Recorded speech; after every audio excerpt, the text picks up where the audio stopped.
반갑습니다. 네, 안녕하세요. 네. 자, 오늘은 이제 특강인데, 이미 교재는 나갔죠. 이게 나갔을 거고, 그죠? 근데 얘는 우리가 이제 이론에서 나가는 거긴 해요. 그리고 어디까지 나갔냐면, 그 16장까지 나가 있거든요. 그게 분자생물학 실험이고, 그리고 우리는 이제 두 달에 걸쳐서 합니다. 여기 이제 4주에서 5월달, 6월달. 물론 6월달에 학생이 없죠. 특강. 그러면 이제 폐강이에요. 어쨌든 계획은 계획이고 하니까. 일단 4주차 갈 거고 분자생물학 실험까지 필요한 뭐 교재라고 생각하시면 되고. 그래서 어떻게 보면 이론을 듣고 있으면 그냥 계속 매주차, 매회차 송글씨 받잖아요. 근데 미리 받는 거예요. 일종의 이제 무료로 나가는 서비스 차원이다. 미리 보시면 되는 것 같고, 그다음에 이제 우리 5반 같은 경우는 지금 진도가 어디 있죠? 돌연변이 거의 끝나가고 있죠. 그죠? 바이러스 좀 가고 있고, 그다음에 이제 저녁반은 지금 세포 분열 거의 끝나가고 있고, 이렇게 돼요. 그래서 실제 4회차 갈 때도 뭐 저녁반 기준으로서도 다 여기는 끝나 있을 거니까 뭐 진도는 아무 상관 없을 것 같습니다. 자, 일단 이렇게 되고 인체생리나 식생 문제는 어떻게 되냐? 그거는 아직까지 계획이 없어요. 그거는 이것도 역시 니즈가 있어야 돼.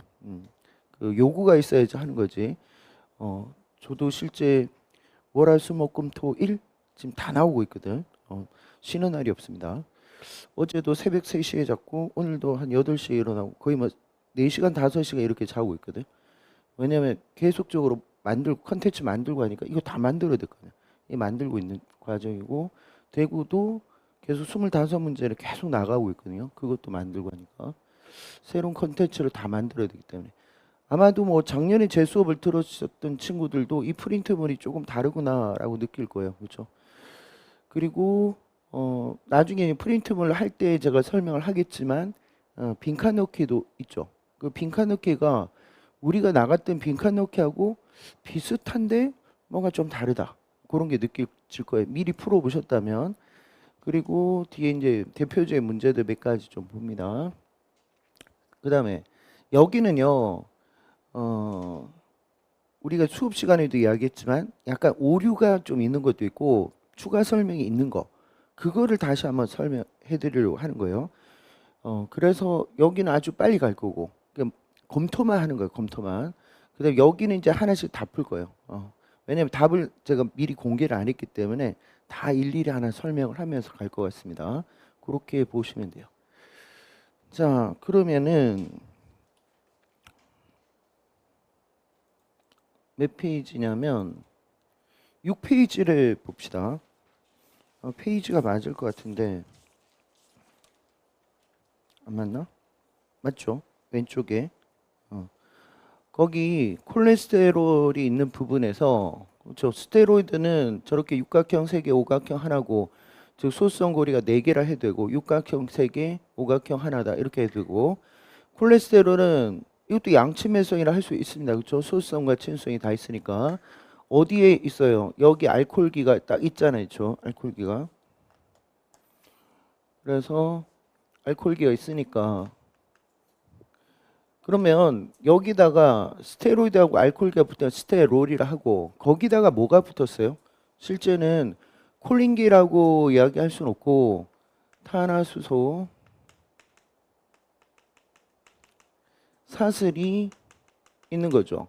그러니까 CH3 이런 애들이 있는 거죠. CH2, CH3 이런 식으로 꼬리를 가지고 있습니다. 그게 이제 콜레스테롤, 그러니까 콜린기는 라고 할 수는 콜린기라고 할 수도 있겠죠. 그렇죠? 근데 변형된 녀석이다라고 할 수 있습니다. 왜냐 콜린기는 플러스 차지가 있어야 되거든. 플러스 차지. 그렇죠? 그렇게 해서 요거 하나 집어넣고 그다음에 또 바꿀 게 뭐가 있냐? 9페이지에 갑니다. 9페이지에 별건 아닌데 글자가 텍스트란으로 돼 있을 건데 1을 빼시고요. 1을 빼시고 이건 뭐 DEA 데스트란 1을 빼는 거고 그다음 하나가 더 있던데 17페이지 갈게요. 17페이지. 17페이지 가셔가지고 여기 보시면은 포도당 수송체 정리한 거죠. 글루티1이 K임이 낮다. 글루티2가 K임이 높다. 그리고 뭐 글루티2 같은 경우는 생체 내에서 포화가 안 된다. 그 Vmax 워낙 높아서 그냥 운반체인데도 불구하고 포화가 안 된다는 거 정말 희한한 거다. 라고 했는데 글루티2 같은 경우는 간에 있어요. 그리고 이자에 베타 세포 있고 근위세뇨간이 아직 우리가 안 배웠지만 이번 시즌에 아직 안 배웠지만 얘가 어디 있는 거? 콩팥. 신장에 근위세뇨간에 글루티2가 있어서 포도당을 흡수를 하거든요. 그다음 소장에도 있고. 근데 이자의 알파에는 없단 말이에요. 그죠? 아주 독특했고. 그다음 글루티4 같은 경우는 인슐린 의존성 포도당 수송체. 그래서 골격근과 지방세포 있고 글루티5는 과당인데 하나를 더 한다면 뭐 하나만 더 할까? 글루티9. 글루티9 같은 경우는 뭐가 있었죠? 요소가 아니라 요산에 대한. 이상하다 그렇죠? 그러니까 얘네들의 이 집안의 어떤 이단화예요. 다 포도당. 이게 패밀리거든. 글루티라는 어떤 가족들에서 이단화가 하나 생겨서 나는 포도당 수송 안 할래. 나는 요산을 수송할래. 요산에 대한 것은 나중에 배설 파트에 배워요. 우리도 요산을 만듭니다. 일부가. 거기에 대해서 수송체가 있습니다.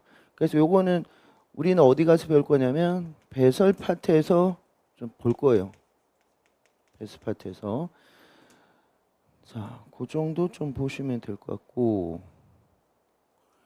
그 다음에 요 페이지일 것 같아요. 요 페이지 오른쪽에 요거 블랭크가 돼 있죠. 요 없잖아요. 있죠? 여기다가 이제 우리가 세포업에서 배웠던 거를 다 끄집어내서 이 안에 이제 집어넣을 거. 지금 다 뭐냐면 수송체에 대해서 이야기를 하면서 칼슘에 대한 이야기를 하고 있었거든요. 미토콘드리아 내막에 여기가 기질이라 하고 여기가 막강 공간이라 할 때 칼슘에 대한 것은 칼슘은 이렇게 들어가는 그러니까 이게 능동이 아니라 수동적으로 들어온다라는 거. 이거 좀 보시고 그 다음에 이 칼슘은 아니지만 나머지도 우리가 좀 알아야 되는 거 몇 가지 좀 넣을게요. 이게 세포업에서 하고 왔던 거. 피르부산을 수송을 할 때 뭐하고 같이 들어오더라? 양성자. 그렇죠? 그래서 양성자 의존으로 2차로 들어오는 거. 이런 거 중요했었다. 그렇죠? 그래서 전자전달계가 불러오게 되면 피르부산을 못 들어온다. 그런 거 있었고. 그 다음에 ATP나 ADP를 만들 때 ATP는 미토콘드리아를 만들어서 어떻게 나간다? 밖으로 나가는데 누구는 들어와야 된다? ADP는 들어와야 된다. 그것도 중요했었다. 그렇죠? 그래서 만약 ATP, ADP 수송체가 블록이 되면 미토콘드리아에서 산화적 인산화 된다 안 된다? 안 된다라고 했던 거. 그리고 또 뭐 있었냐면 여기 무기인산이 필요하죠. 근데 그 무기인산도 어떤 식으로 들어온다? 양성자 의존으로 들어온다. 양성자 의존으로. 맞죠? 그래서 여기는 얘네들 같은 경우, 얘 같은 경우는 무슨 구배를 가지고 pH 구배를 이용해서 들어온 거 맞죠? 그 다음에 얘도 역시 pH 구배를 통해서 들어온 거 맞죠? 그죠? 양성자 의존이라고. 즉 1차 전자전달 그러니까 1차 능동 수송에 해당되는 전자전달가 블록이 되면 안 한다는 거죠. 그럼 얘는 뭐라고 했어요? 기억나세요? 전압구배. 플러스 마이너스 차이. 그렇죠? 그래서 여기는 제가 이제 빨간색으로 한 거 얘네들은 전자전달기가 블록이 되면 안 된다라는 거지.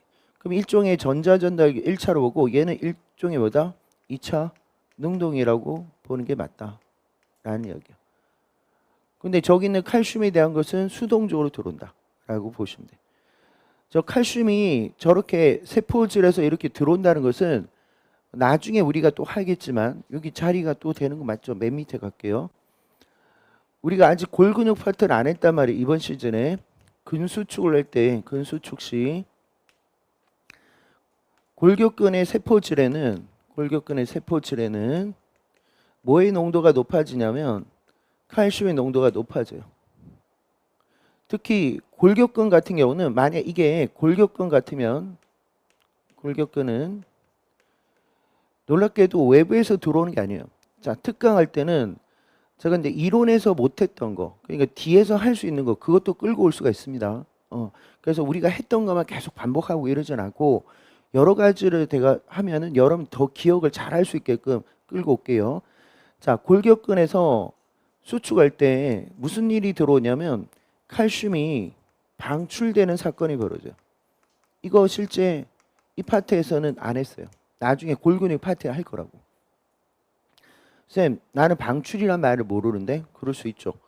방출이라는 것은 뭐를 말하냐면 어떤 세포에 저장되고 있던 칼슘이 이렇게 밖으로 나가는 거. 이런 걸 방출이에요. 방출. 그러면 동물의 경우 칼슘을 제일 많이 저장하는 데가 어딜까? 그게 활면소포체죠. 근데 근육에 있는 활면소포체를 뭐라 부른다? 근소포체란다고. 근소포체. 얘를 뭐란다?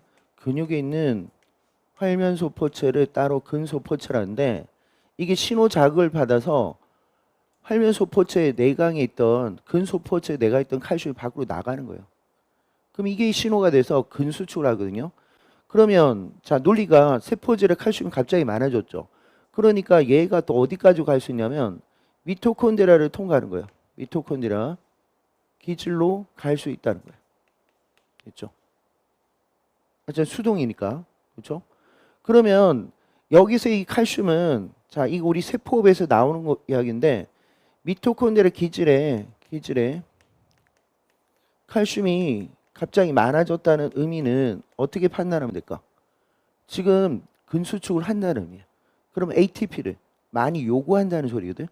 그러면 어떤 일들이 벌어질까? 피르부산 산화도 많이 하라는 의미예요. 많이 해야 된다는 거고 효소들을 건드린다고. 그 다음에 TCA로도 빨리빨리 돌아요. 각각의 피르부산 탈수소 효소라든지 TCA로 있는 효소들을 알로스릭 쪽으로 조절을 해버립니다. 그래서 여기가 칼슘이 많아지게 되면 피르부산 산화나 TCA를 많이 해서 ATP를 얻어야 된다. 일단 여러분들은 근수축할 때 뭐가 필요하다는 것을 알았어요. 아, 근수축할 때는 칼슘도 필요하긴 하지만 모두 요구를 하는구나. ATP도 요구를 한다는 거예요. 그렇죠? 이런 걸 나중에 골근육 파트에서 배우게 될 겁니다. 그렇죠? 그러면 이제 자연스럽게 받아들일 수가 있어요. 그렇죠? 자, 그 다음에 20페이지 같아요. 트랜스페닌 저기 맨 끝에 트랜스페닌 수용체. 이거 제가 이론할 때, 이거 검토할 때 제가 뭐라고 했냐면 트랜스페닌 수용체는 트랜시토시스에 넣을 수도 있고 안 넣을 수도 있다. 그러면 어떤 경우에는 넣을 수 있고 어떤 경우는 안 넣을 수 있냐라고 한다면 여기가 여유가 있네요. 만약 어떤 세포가 있는데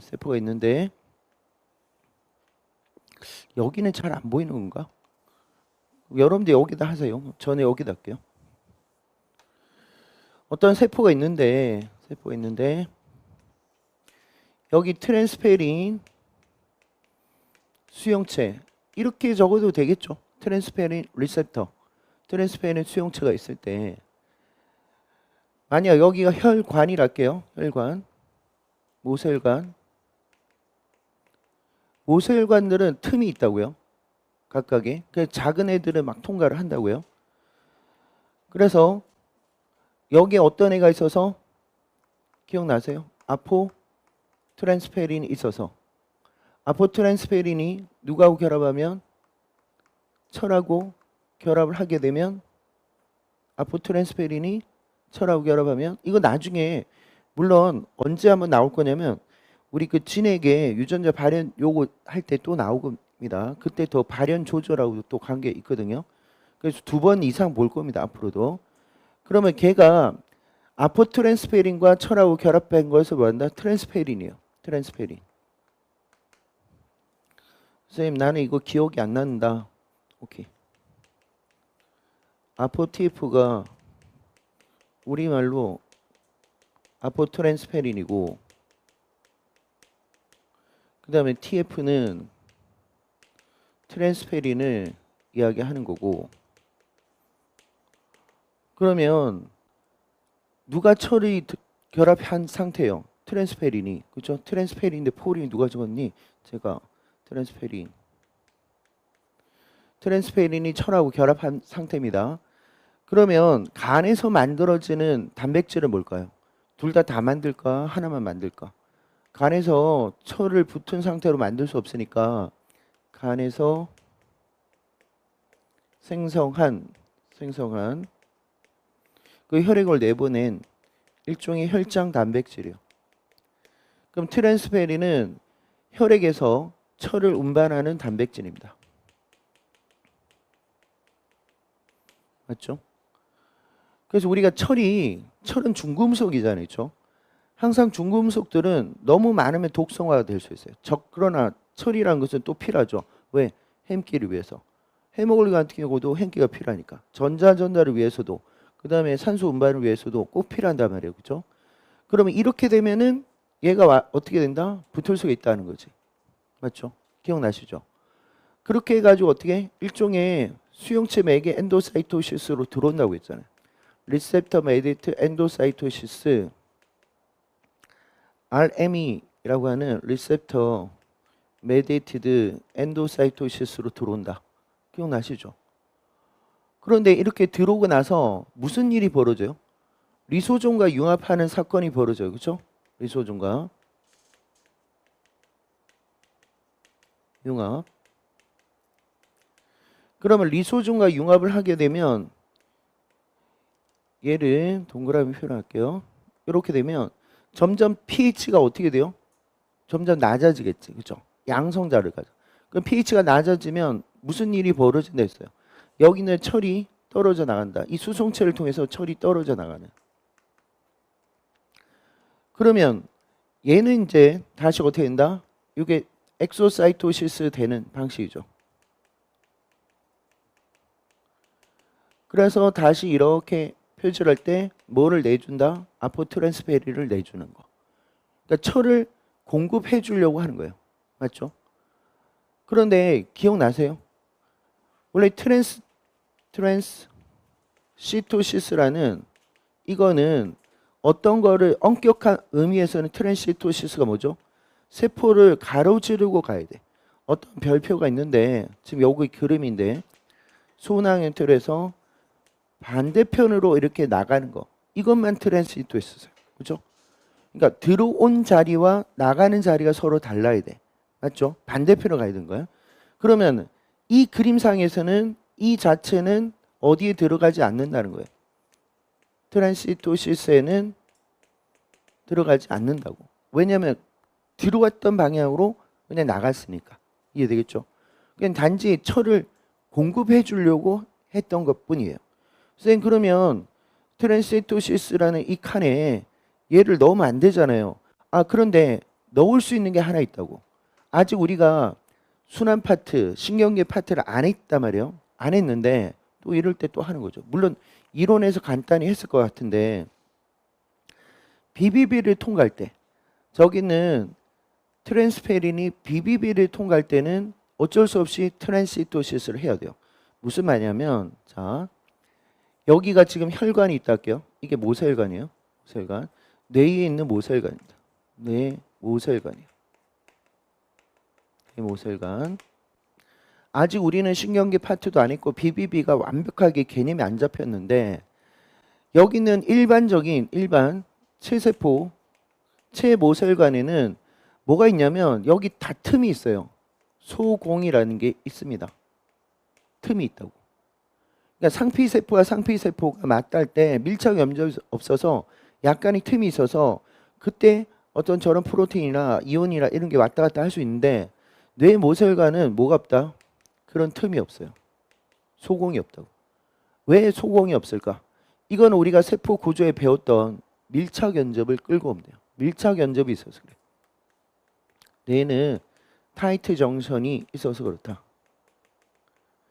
이거를 좀 해놓으면 나중에 신경계나 순환 파트가 좀 쉬워집니다.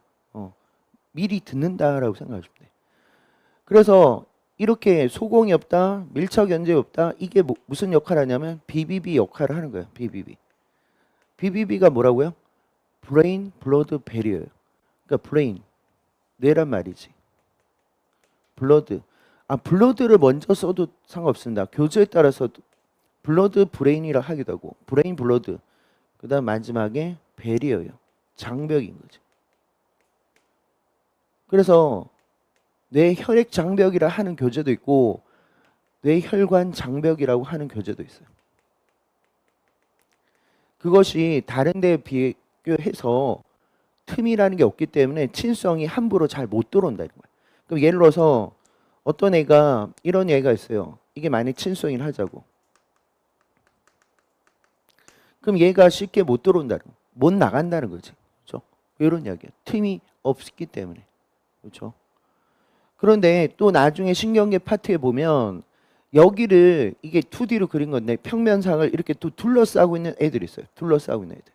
평면상을 둘러싸고 있는 애들이 있어요. 아직은 안 배운 거예요. 이번 시즌에. 저게 뭐냐면 신경교세포예요. 글리얼셀이라 해서 신경교세포가 있는데 여기가 모세혈관을 둘러쌉니다. 둘러싸. 근데 정확하게 말하면 이 녀석이 이게 이제 좀 긴데 얘가 별 모양으로 닮았거든요. 별 모양 닮아서 뭐 이 사방팔방 다른 애도 이렇게 가지를 치면서 돌기를 치면서 이렇게 또 둘러싸기도 해요.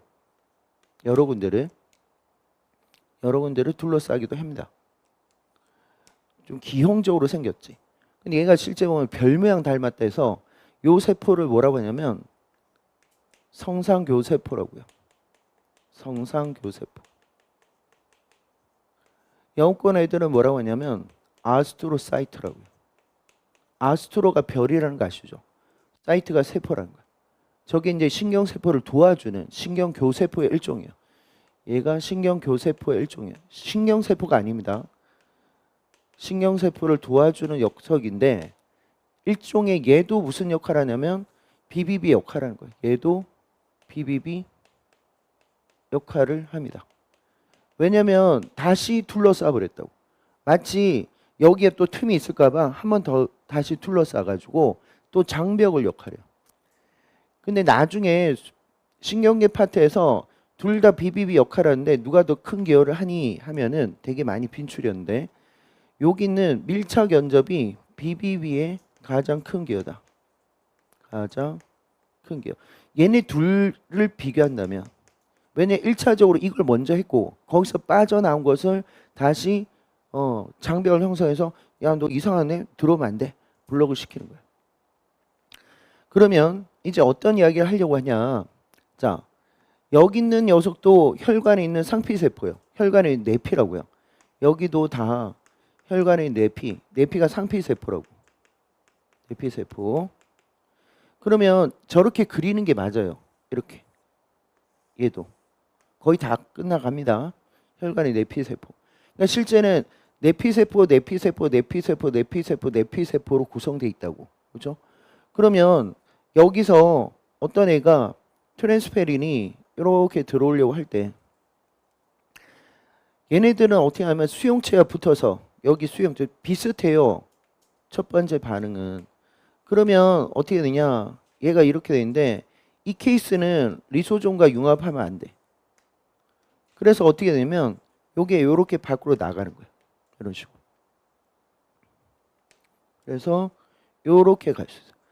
따라서 트랜스페린이 BBB를 통과할 때는 트랜시토시스다 라고 할 수 있다는 거예요.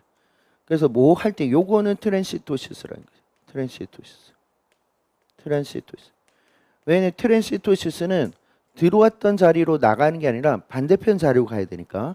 그러면 뭐를 통과할 때 트랜스페린이 BBB를 통과시. 그때는 여기에 해당 사항이 된다. 되겠죠? 이렇게 생각하시고 일반체 모세혈관에서는 그렇지가 않습니다. 이렇게 생각. 됐죠? 자, 그러면 이제 프린팅으로 갑니다. 자, 대략적으로 한 30분 이내로 제가 계획이 그렇게 있거든요. 할 때마다 한 30분 정도만 우리가 이제 교재에 손글씨를 검토하고 나머지는 다 프린트물로 갑니다. 그리고 우리 담임쌤이 이제 이 반을 문풀이라고 하셨더라고. 나는 문풀보다는 좀 요약하는 걸로 해볼까 하는데 문풀이니까 문풀에 맞춰가지고 할 거예요. 그 다음부터 문풀이라고 생각하셨대. 그래도 문풀이라 하지만 뭔가 좀 이제 교재답게 만들려고 한 거거든요. 그래서 아마도 다음 시즌에 만약 이걸 할 수 있다면 이것도 교재를 만들 가능성이 있어요. 8회차까지. 그건 뭐 다음 시즌 이야기고. 근데 아직은 다 못 만들었기 때문에 로고 바뀌었습니다. Are you ready? A to Z에서 바꿨어요. 디테일이 완벽을 만든다로 바꿨습니다. 이번 시즌 좀 바꿔봤습니다. 또 다른 로고 후보들이 있는데 아직은 등장을 안 시켰는데 마지막에 등장을 한번 해볼까? 그건 일단은 바꿨어요. 여기서부터. 자, 여기 보시면 이거 실제는 나중에 분류 파트에 한번 보긴 볼 거야. 이 그림을 분류 파트에 볼 건데 9월 달에 보긴 봐요. 자, 이게 실제 예전에 MD가 냈어요. 이거 자체를. MD가 어떻게 냈었냐면 이걸 가로로 치고 나갔어요. 얘를 요 남세균을 블랭크로 가고 그다음 미토콘드리아를 블랭크로 간 거예요. 그래놓고 나머지는 다 보여줬어요. 나머지 다 보여주고 나서 저 기억과 니온 중에서 어떤 게 남세균이 어떤 게 미토콘이야 이렇게 질문이 들어왔다고. 근데 이건 어떻게 푸냐? 자, 이거는 블랭크로 갔지만 얘네들은 다 있었다고 했잖아요. 그럼 뭐 보고 판단하면 얘 보고 판단한 거야. 얘 보고 판단해서 요걸 찾아낸 거야. 그 다음에 얘는 얘를 보고 또는 얘네들을 보고 얘를 판단하면 돼요. 왜 그렇게 알 수가 있었을까요? 자, 보세요. 둘 중에 하나는 남세균이고 둘 중에 하나는 미토콘드리아 하니 가상의 생물체가 그게 호기성 세균인데 그걸 미토콘드리아 우리가 부르고 있는 가상의 어떤 호기성 세균이 이게 이제 호기성 세균에서 왔다라는 이야기죠. 이것도 지금의 남세균이 아니라 뭐 예를 들어서 가상의 어떤 남세균에서 왔다. 그러면 지금은 남세균이 그대로 살아있지만 이건 실제 갈로로 해놓은 거거든요. 이런 애가 지금은 없다. 이렇게 표현되는 거예요. 그럼 남세균은 당연히 뭐예요? 광, 독립이잖아. 그런데 누구도 녹색, 홍색, 유황균, 유황세균도 어디 들어요? 광 독립이니까. 그러면 둘 중에 하나를 찾으라면 당연히 남세균이지. 어렵지 않죠, 그렇죠? 그 다음에 여기 있는 녹색 비황세균 제가 색깔 있으면은 광이라고 생각하면 되고 명발을 할 것이라고 생각하면 되고 유황세균이라는 것은 이거 켈빈으로가 있는 모양이네. 그런데 여기는 비황이면 켈빈으로가 없구나. 그럼 켈빈으로 없으면 얘네들은 유기물을 어떻게 만들지?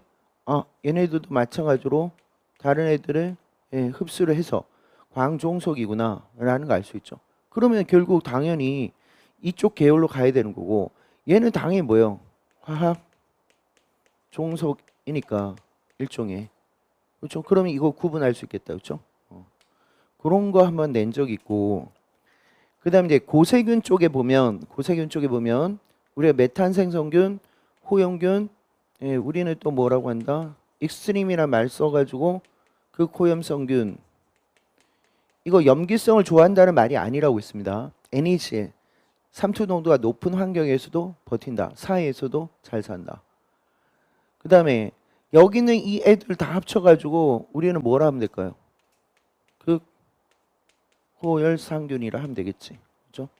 열에 대해서도 내성이고 산성에 대해서도 내성입니다. 자, 그러면은 빈출이 뭐였냐면 여기는 극이란 말, 호란 말을 쓰니까 쉽게 고세균이라는 것을 떠올릴 수가 있어요. 그런데 메탄생성균은 뭐 호자도 안 들어가고 극도 안 들어가니까 많이 물어본다고. 그리고 또 얘가 어디 들어가요? 혐기성이라는 거. 그렇죠? 혐기성이다 라는 것도 중요하죠. 그렇죠?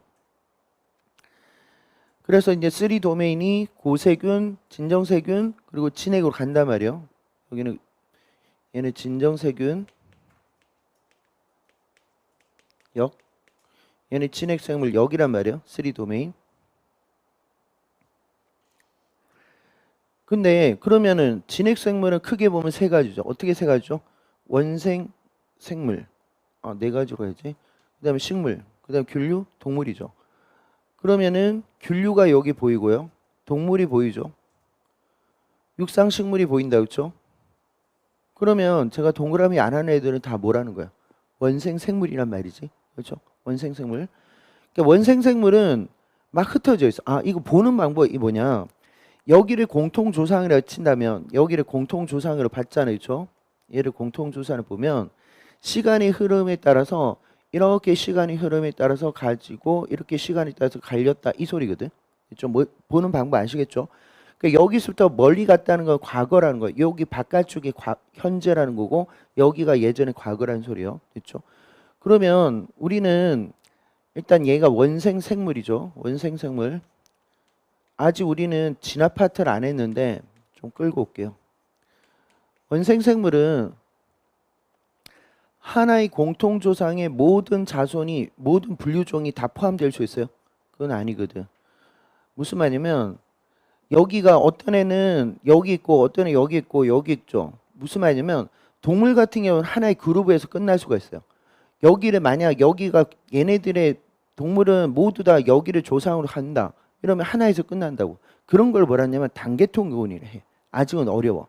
그러니까 무슨 말이냐면 어떤 분류군들이 있는데 나중에 진화해서 합니다. 분류군들이 있는데 그 분류군들이 하나의 조상을 다 가지고 있어. 그리고 그 하나의 조상에서 모든 분류군을 포함하고 있다. 그럼 단계통군이야. 단계통군.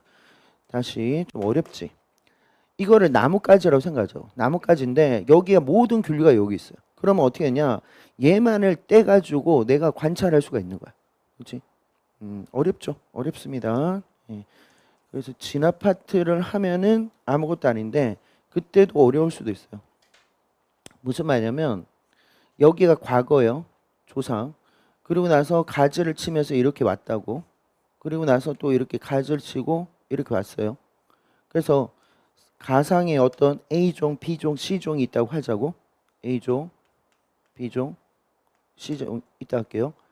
이쪽이 이제 현재인 거예요. 현재. 여기가 과거인 거야. 과거. 그러니까 시간의 흐름은 어떻게 한다? 이렇게 가는 거예요. 시간의 흐름. 맞죠? 그러면 ABC라는 것은 ABC는 만약 ABC라는 것을 내가 연구하고 할 때는 ABC를 다 포함하면 얘는 여기를 다 끌고 가면 얘를 단계통군이래요. 단계통군. 하나의 조상을 유지하고 있다는 거예요. 모든 내가 하는 분류군이 모든 분류군이 하나의 공통 조상을 가지고 있을 때는 단계통군이래요. 단계통군. 맞죠? 뭔지 아시겠지? 근데 만약 자 여기는 이게 이제 공통조상이에요. ABC에 대한 공통조상은 얘라고 볼 수 있겠지. 그때 1번이라는 공통조상을 가질 수 있다 라고 보시면 돼요. 그런데 만약 1번이라는 녀석을 기준으로 했을 때 1번 기준 시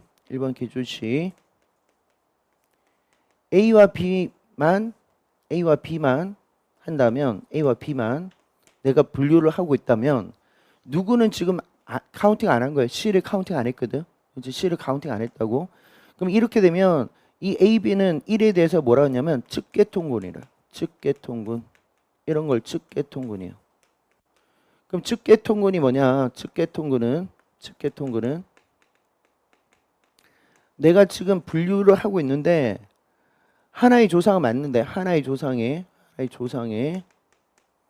모든 분류군이 포함되지 않는 그 분류군들을 뭐라고 한다? 측계통군이라는 거야. 측계통군. 다시 만약 우리가 이렇게 연구를 한대요. 이렇게. 그럼 얘네들은 뭐라고 한다? 단계통군이라고 해요. 하나로 다 묶였으니까. 어떤 애들도 1번에서 다 포함되니까. 근데 만약 우리가 여기만 나는 보겠다라고 해버리면 1번 기준에서는 C를 뺐거든. 그러니까 이런 거예요. 아니 우리 할아버지 할머니 뭐 생신을 맞아가지고 가족 사진을 찍자. 그럼 우리 가족이 다 와야 되잖아. 응? 저기는 사촌 팔촌 다 와서 모든 사진 속에 다 담겼어. 그럼 빠진 사람이 아무도 없어. 그럼 그건 단계통군이야. 우리는 단계통군이야. 이렇게 되는데 내가 할아버지 사진에서 이제 갔는데 내가 지금 할아버지에 대한 손자인데 내가 안 갔어. 그래서 그 사진에 내가 빠진 거야. 몇 명이 빠진 거야. 그럴 때는 측계통군이라는 거야. 이해되겠어요? 측계통군. 뭔지 아시겠지? 그러면 여기서 기준을 본다면 지금 원생 누구만 생물만 본다면 이게 지금 하나의 공통조상에는 묶일 수가 있어요. 그렇지? 그런데 여기가 다 동물이나 균류나 이런 애들이 또 빠져 있거든. 그렇지? 얘네들도 실제 보면 다 하나의 그룹으로 단계통으로 묶일 수 있는데 얘네들 빼고 얘네들 한다면 얘네들 또 묶지를 못하잖아. 그래서 원생생물은 뭐라고 할 수 있냐면 일종의 측계통군이다라는 거예요. 측계통군. 어려워요. 근데 우리가 미리 한번 들어보겠다라고 생각합니다. 나중에 진액 파트에서 볼 것이다 라고 생각합니다. 그 가족 사진을 생각하시면 좀 쉬워요. 자, 그 다음에 이것도 예전에 한번 MD가 한번 출제를 했습니다. 아까 그거 연장선상인데 요게 이렇게 블랭크가 이렇게 나왔어요. 요렇게 들어왔던 이 녀석이 누구니? 여기서 나왔던 얘가 미토콘드리아. 그 다음에 여기서 이렇게 들어왔던 얘가 누구니? 이게 엽록체 조상. 그게 누굴까요? 원시 남세균이라는 거지. 선생님 근데 이건 또 뭐예요? 아 이것도 역시 개통수인데 진화수인데 숫자는 나무 숫자예요. 나무가 이렇게 있다가 가지를 막 치면서 새로운 분류구를 만드는 거예요. 여기가 과거고 여기가 현재인 거예요. 그러니까 지금 현재 진정세균역, 진핵생물역, 고세균 여기 있다면 여기서 어느 순간 여기 있던 어떤 생물체가 얘로 넘어갔다는 거예요. 일종의 내부 공생, 그거 설명한 모델이거든요. 내부 공생이 있다. 그러면 이제부터는 여기가 얘가 들어왔으니까 이제부터는 뭐로 바뀐다? 호기성으로 바뀐다라는 이야기죠. 그렇죠? 호기성으로 바뀌었다. 그리고 다시 이 시점에서 또 내부 공생을 한다. 뭐를? 남세균을. 그래서 이 시점부터는 어떻게 광합성을 할 수 있는 생명체로 바뀌었다라는 이야기예요. 됐죠? 그러면 우리가 진핵생물인데 여기 있는 이 애들은 뭐예요? 지금 현존하는 식물이나 조류겠지. 그렇죠? 즉 광합성을 할 수 있는 뭐라고 생각한다? 진핵입니다. 그게 누구란 말이야? 지금 현재 있는 홍조리, 녹조리, 갈조리 같은 이런 조류하고 육상 식물인 식물입니다. 라는 이야기고 그 다음에 여기 있는 이 애들은 뭐예요? 광합성을 못한다는 소리겠지. 비광합성 진핵입니다. 라는 이야기예요. 그럼 누가 들어가요? 뭐 원생 동물이라든지 균류라든지 지금 우리 있는 동물을 말하겠죠. 그렇죠? 뭔지 아시겠죠? 그렇게 갔을 것이다. 그런데 MD가 어떻게 냈었냐면 이 사건을 이렇게 하는 걸 내부 공생이다. 그러면 더 쉬운데 이렇게 물어봤어요. 이때 이 사건이 수평적이냐 수직이냐라고 물어봤다고. 수평적 유전자 전달이 일어났냐 아니면 수직적 유전자 전달이 일어났냐 이렇게 했거든요. 이것도 좀 어렵다 했지. 그러면 수평이라는 게 뭐냐? 나중에 바이러스 파트에서 이런 개념을 배우거든요. 수평, 수직. 쌤, 나 수평, 수직 아는데. 그치, 알죠? 수평 간염과 수직 간염이 있어요. 바이러스 파트에 하면. 수평 간염은 뭘까? 내가 만약 코비드 19에 걸렸어요. 근데 다른 사람한테 내가 가지고 있는 바이러스를 넘겨. 그런 걸 뭐라면 수평 간염이에요. 수평 간염. 개체에서 개체로 넘어가는 거. 이런 것을 수평이에요. 수평. 개체에서 개체로 이게 만약 수평 간염이면 뭐 어떤 바이러스나 병원체로 옮기는 거. 이런 걸 말하는 거예요. 수직은 뭘까? 다음 세대인 거야. 다음 세대. 다음 세대. 그러니까 예를 들어서 우리 인간으로 친다면 임산부가 있는데 거기서 어떻게 태아로 간다든지 이런 거. 다음 세대로 가는 거. 그러니까 수직은 다음 세대로 가는 거고 여기는 당대에서 개체와 개체 간의 이동을 말한다. 라고 보면 돼. 되겠죠? 그러면 여기는 가상의 어떤 호기성 세균이 가상의 진핵생물로 들어왔죠. 이거는 수평이지. 그렇죠? 그래서 여기는 수평이다. 수평적으로 전달했다. 라고 하는 거예요. 개체에서 개체로 들어갔으니까. 맞아요. 다음 세대로 가는 게 아니라 내가 있는데 제가 나를 잡아먹어서 그래서 내게 절로 넘어갔어. 그럼 이것도 역시 뭐예요? 개체가 개체한테 넘어갔잖아요. 다음 세대가 아니라. 당연히 그러면 뭐다? 수평적 전달이라 하는 거예요. 됐죠? 어렵지 않죠? 수직은 뭐라고? 다음 세대로 넘어가는 거. 그거 말하는 거예요. 그래서 식물 같은 경우도 이게 가능해요. 식물도 종자 통해서 다음 세대로 갈 수 있거든. 그렇죠? 바이러스가. 이런 것들도 다 수직에 들어갑니다. 이것도 수직인 거야. 그렇죠? 어쨌든 결론이 뭐예요? 다음 세대로 넘어가는 거. 이런 거 말한다. 그렇죠? 그 다음에 3 도메인을 또 비교하는 데이터가 하나 나옵니다.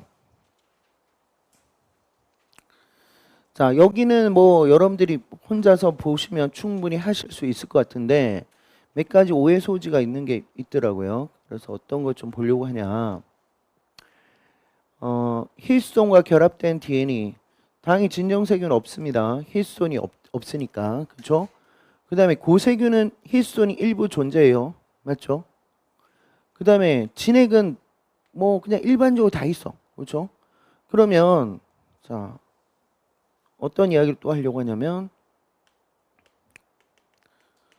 고세균의 경우는 히스톤이 분명히 있어요. 그 다음에 진핵도 히스톤이 있는데 고세균은 히스톤이 몇 량체로 구성되어 있다? 히스톤이 4량체로 되어 있어요. 4량체. 근데 우리는 어떻게 되어 있어요? 8량체잖아. 그렇죠? 8량체. 그리고 종류도 다르다며. 그렇죠? 우리는 히스톤이 8량체입니다. 우리는 몇 종류가 8량체를 형성했죠? 4종류. 그렇지? H2A, H2B, H3, H4 이런 애들이 핵심 히스톤이 각각 2개씩 있어서 8량체를 형성했다고. 근데 고세균은 4량체가 있다는 것만 하더라도 많이 하신 거예요. 깊이 들어간 거예요. 왜냐면 일반 생물 없으니까. 근데 아시는 게 좋고, 근데 얘네들은 동일 종류가 다이머 형성하고 4량체로 갑니다. 그래서 얘네들이 4개를 형성해요. 그 다음에 당연히 DNA가 감고 갑니다. DNA가. 여기도 마찬가지죠. DNA가 감고 가요. 요건 DNA입니다.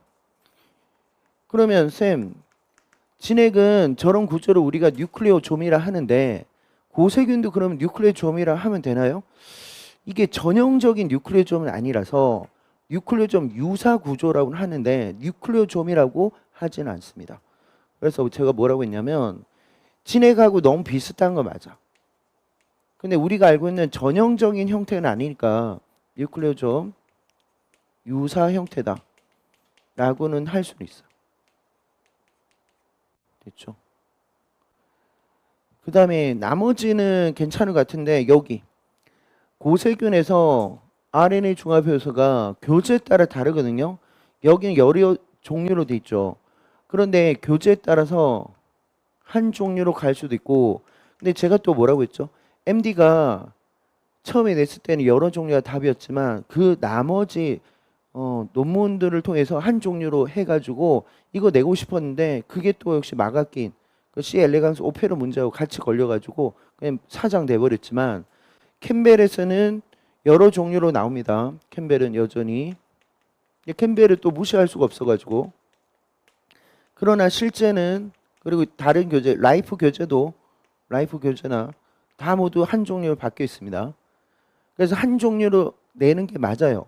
그런데 만약 여러분들이 딱 그 지원하는데 그 학교가 캠벨 몇 판을 보고 있다. 12판이 10판이 뭐 어쨌든 간에 캠벨을 보고 있다. 캠벨에서 내겠습니다. 이러면 여러 종류로 가야 됩니다. 근데 그 말이 없죠. 그냥 일반 생물학. 그러면 한 종류로 가셔야 됩니다. 만약 이 한 종류가 아니라 여러 종류를 답이라면 교수님이 업데이트를 안 하신 거예요. 한 몇십 년 동안 업데이트를 안 하신 거예요.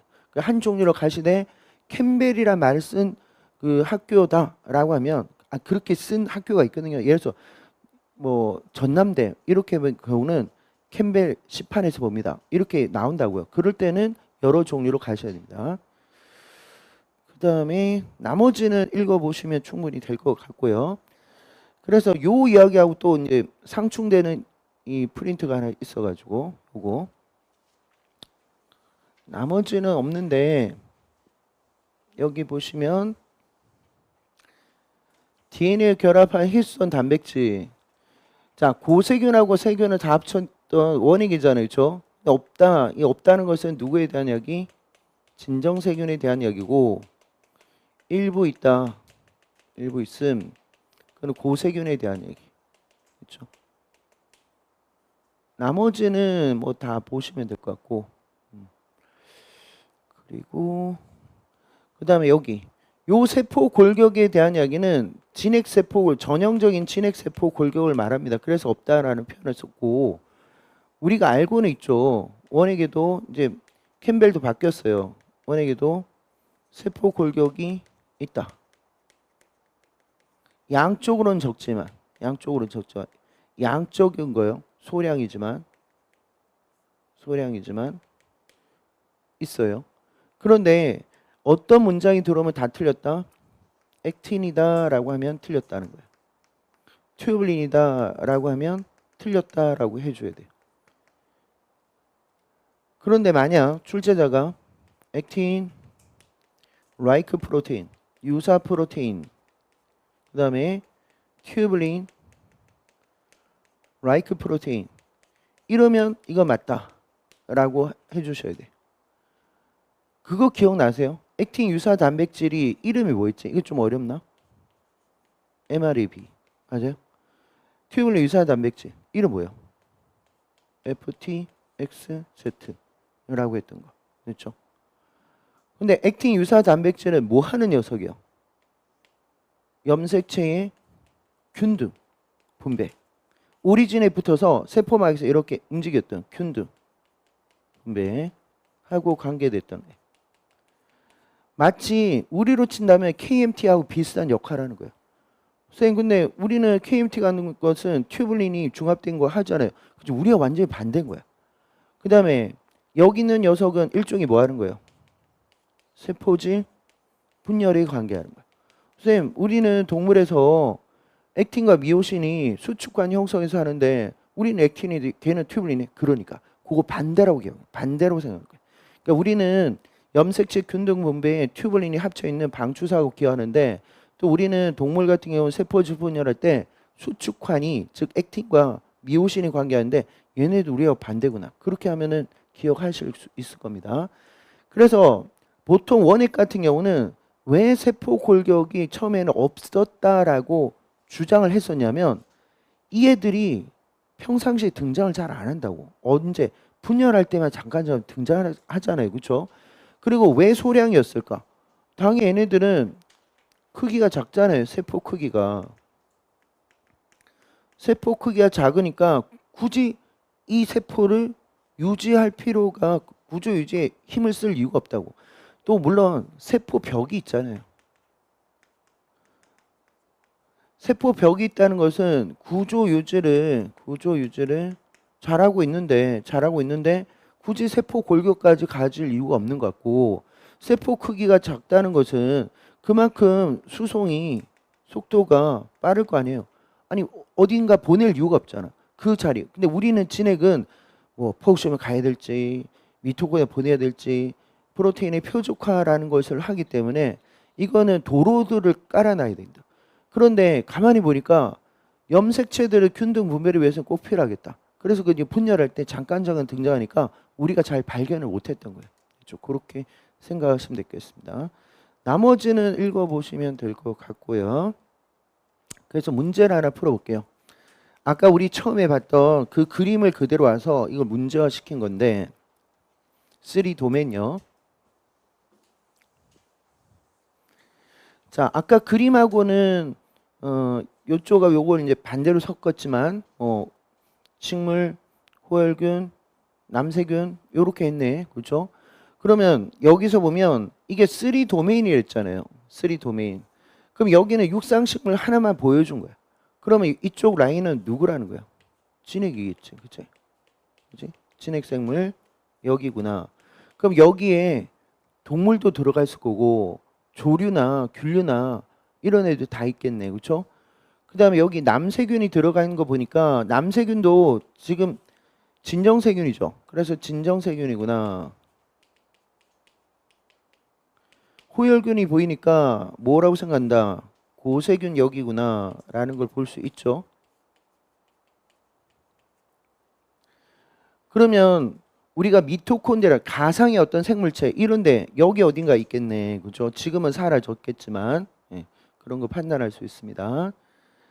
자, 그러면은 각 영역에 대한 설명을 옳은 것을 보기 위해서 있는 대로 고른 것은 자, 이제부터가 여러분들 두근두근 할 거야. 왜?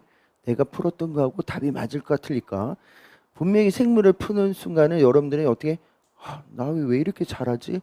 얘네가 너무 쉽게 낸 거 아니야? 이렇게 될 수도 있어요.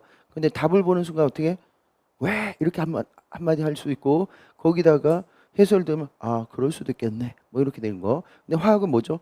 푸는 순간 그냥 눈물이 나오죠. 그렇죠? 답이 안 나와서. 근데 생물은 너무 즐거워. 문제 푸는 때가 제일 즐거울 겁니다. 자, 즐거울지 아니요 왜가 나올 건지 이제 하나씩 한번 볼게요. 남세균에 속한 영역의 생물의 경우는 진정세균이다. 그렇죠? 그럼 거기에는 펩티드 글리칸이 존재한다. 있죠. 펩티드 글리칸이 있죠. 그 영역에는 누가? 진정세균은 그렇잖아. 고세균은 펩티드 글리칸이 아니에요. 그렇죠? 그러나 진정세균이 있으니까 고세균은 슈도 펩티도 글리칸. 맞죠? 호열균은 이제 고세균이에요. 거기 있는 세균은 고세균은 세포막 지질에서 에테르. 자, 에스테르가 아니라 에테르 말입니다. 에테르. 자, 에테르는 이렇게 쓰는 거 맞아요? 에테르? 있어라고 하지. 그렇죠? 에테르. 그러면은 얘네들은 이런 결합들을 하느냐? 어때요? 맞죠? 고세균은 이런 걸 한다고. 고세균은 에테르 결합합니다. 맞아요. 자, 뒤에 계속 문제화 시켰지만 진정세균이나 진핵 같은 경우는 지방산하고 그리세롤이 무슨 결합으로 되어 있더라? 에스테르. 그치? 에스테르 결합을 하는 에스테르 본드. 그렇죠? 그럼 얘는 어떻게 이렇게 되어 있다는 거죠. 이제 화학을 저보다 월등히 잘 하시니까 이런 건 문제가 안 될 겁니다. 탄저균. 자, 이것도 예전에 피트가 한번 냈거든요. 저렇게 탄저균을 안 내고 탄저병 유발하는 것은 바이러스다. 틀렸죠. 탄저병 유발하는 건 탄저균이에요. 탄저병 유발하는 거. 이 포자 때문에 문제가 생기는데 호흡기를 통해 가지고 탄저병 유발하는 세균이에요. 자, 수의학을 하는 친구들은 좀 잘 보실 필요가 있어요. 바실러스 안스락시스라고 하거든요. 근데 얘는 바실러스 계열이니까 얘는 어디 들어요? 진정세균이고 그람 양성일까 아니면 그람 음성일까? 바실러스는 그람 양성균이에요. 그래서 얘는 내생포자까지도 만들어요. 얘가. 내생포자는 누구만의 시그니처? 그람 양성균에서의 시그니처인데 물론 모든 그람 양성균이 다 들고 있다고 안 했습니다. 누구 들고 있댔어요? 바실러스, 클로스리디움 그런 계통들이 들고 있더라. 그래서 내생포자는 바실러스 우리 클로스리디움 테타니 클로스리디움 보툴리늄 있죠. 클로스트리디움 모두 달들고 있다는 게 아니라 일부 이 계열의 이 속에 종속할 때 그 속에요. 종속할 때 속에 일부 세균들이 가지고 있어요. 그래서 뭐 건조라든지 고온이라든지 이런 데도 버티고 있을 수 있고 그 환경이 우호적이면 다시 막 분열해 가지고 세균을 만들어낼 수 있는 포자가 있다. 그러면 탄저균은 육상식물과 동일한 영역이 있는 거 아니죠. 진정세니까 동일한 영역이 아니다 했지. 그래서 답은 뭐예요? 기억과 이윤이 됩니다. 됐죠? 여기까지만 좀 하고 좀 쉴게요. 자, 단당류 구조하고 분류해서 알도즈 계열과 케토즈 계열을 쭉 나눈 거예요. 근데 되게 중요하다고 했습니다. 알도즈는 뭐죠? 알데하이드를 갖고 있는 당들을 말한다. 그럼 여기 이제 알데하이드죠. 그렇죠? 그러니까 카본일기에서 알데하이드기를 들고 있는 거, 그다음에 케톤기를 들고 있는 게 케토즈다라고 했습니다. 그래서 어떤 게 되더라? 6탄당에서는 포도당, 갈락토즈 하나만 더 한다면 누구 하면 될까? 만노즈 하나 더 하면 되지. 2만 원 주고 사갈작품 샀다고 했으니까 만노즈. 만노즈는 1번, 2번만 에피머죠. 그렇죠? 그럼 여기 있는 2번만 바꿔 끼면 되겠지. 2번에 수상기가 어떻게 이렇게 있고 나머지는 같아요. 나머지는 포도당하고 같이 만들면 되는 거지. 다 할까? 나머지는 같은 거죠. 이 오른쪽 왼쪽 오른쪽 오른쪽도 다 외우고 있는 거죠. 5에 5 이런 식으로 외웠으니까. 그죠? 얘는 그냥 CH2OH 이라고 할게요. 됐죠? 과당은 케토즈예요. 그러면은 저런 포도당, 갈락토즈, 만노즈는 알도즈 계열이고 과당은 케토즈 계열이니까 서로 간에 또 구조 이성질적 관계. 포도당, 과당은 구조 이성질적 관계입니다. 자, 여기는 3탄당까지만 하고 싶게요. 자, 5탄당. 5탄당에서 알도즈 계열이 누구라고요? 대표적으로 리보스. RNA 구성 성분이 되는 거 맞죠? 그 다음에 이거 광합성 할 때 배우는 거 맞죠? 리볼리즈 1,5 비스포스페트 그때 배웠던 거죠. 그래서 여기도 마찬가지로 리보스는 알도즈 계열이고 그 다음에 리블로즈는 케토즈다 라는 것도 알고 있습니다. 그러면 질문, 디옥시리보스는 리보스하고 비슷하긴 한데 리블로즈하고 쪽인가 아니면 리보스 쪽? 즉 질문이 뭐냐면 리블로즈는 알도즈 계열이에요? 아니면은 케토즈 계열이에요? 답은 당연히 알도즈지. 그렇지? 뭐가 다를 뿐이야. 1번, 2번이 다른 거지. 그렇죠? 2번이 다르니까. 지금 뭐 그리고 있는 거예요? 디옥시리보스 그리는 거지. 디옥시리보스. 그렇죠? 디옥시리보스는 2번 탄소가 디옥시다. 그렇죠? 이거 뭐 그린 거라고? 디옥시리보스예요. 따라서 디옥시리보스도 어디 들어간다? 알도즈 계열에 들어가요. 알도즈. 됐죠? 그럼 얘는 뭐 당연히 DNA 구성 성분입니다. DNA 골격이죠. 구성 요소가 됩니다. 하나만 더 보고 오실게요. 3탄당 보겠습니다. 3탄당. 그리세르 알데히드. 알도즈 계열이죠. 근데 대놓고 뭐 알데히드라고 적혀 있으니까. 디아조 아세톤 들어갔으니까 그쵸? 케톤기구나 라는 거 알 수 있습니다. 그래서 여기가 포도당의 초기 분해산물 즉 무슨 말이에요? 해당 과정에서 이걸 등장시켰다 그쵸? 물론 해당 과정에서는 인상기가 2개가 있는 형태였지. 여기서 인상기 2개 붙어있던 인상기 하나 붙어있던 그 녀석이 누구였죠? 그리세르 알데히드 그리세랄이 아니라 알데히드 3 인산. 그래서 여기 3번에다가 인상기가 붙은 거. 그렇죠? 여기다가 인상기가 붙은 거 말하고 그 다음에 여기는 디하이드로시 아세톤 포스페이트 여기 3번에다가 인상기가 붙어 있는 거. 요거 말하는 거죠. 그렇죠? 자, 요거는 좀 쉬었다 할게요. 그러면 지금 30분, 40분에 보는 걸 할게요.